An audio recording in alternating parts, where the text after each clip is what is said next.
கரூரில் ஸ்ரீ சமயபுரத்து மகா பொட்டு மாரியம்மன் கோவில் கும்பாபிஷேக விழா. திரளான பக்தர்கள் பங்கேற்பு. கரூர் மாவட்டம் அரசு காலனியில் அமைந்துள்ள அருள்மிகு ஸ்ரீ சமயபுரத்து மகா பொட்டு மாரியம்மன் திருக்கோவிலின் மகா கும்பாபிஷேக விழா நடைபெற்றது. இதனையொட்டி முதல் நாள் காலை மோகனூர் காவிரி ஆற்றில் இருந்து புனித தீர்த்தம் எடுக்கப்பட்டு பக்தர்கள் சிறப்பு பூஜைகள் நடத்தினர். பின்னர் 100க்கும் மேற்பட்ட பக்தர்கள் அலங்கரிக்கப்பட்ட தீர்த்த குடங்களை தலையில் சுமந்தபடி ஊர்வலமாக புறப்பட்டனர். வாங்கப்பாளையம், அருகம்பாளையம், அரசு காலனி, தங்கராஜ் நகர் உள்ளிட்ட முக்கிய வீதிகளின் வழியாக மேளதாளங்கள் முழங்க பக்தி பாடல்களுடன் உற்சாகமாக ஊர்வலம் அரசு காலனி கோவிலில் நிறைவடைந்தது. அதனைத் தொடர்ந்து இன்று முதல் கால பூஜையும் 2ஆம் கால பூஜைகள் மகா கும்பாபிஷேகம் நடைபெற்றது.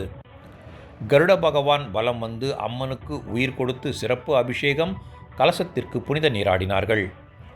பின்பு பொதுமக்களுக்கு தீர்த்தம் தெளித்து அம்மனுக்கு சிறப்பு அபிஷேகம், ஆராதனை நடைபெற்றது. ஆயிரக்கணக்கான பக்த கோடிகள் திரளாக கலந்து கொண்டனர். அன்னதானமும் வழங்கப்பட்டது. காவல்துறையினர் சிறப்பாக பாதுகாப்பில் ஈடுபட்டிருந்தனர்.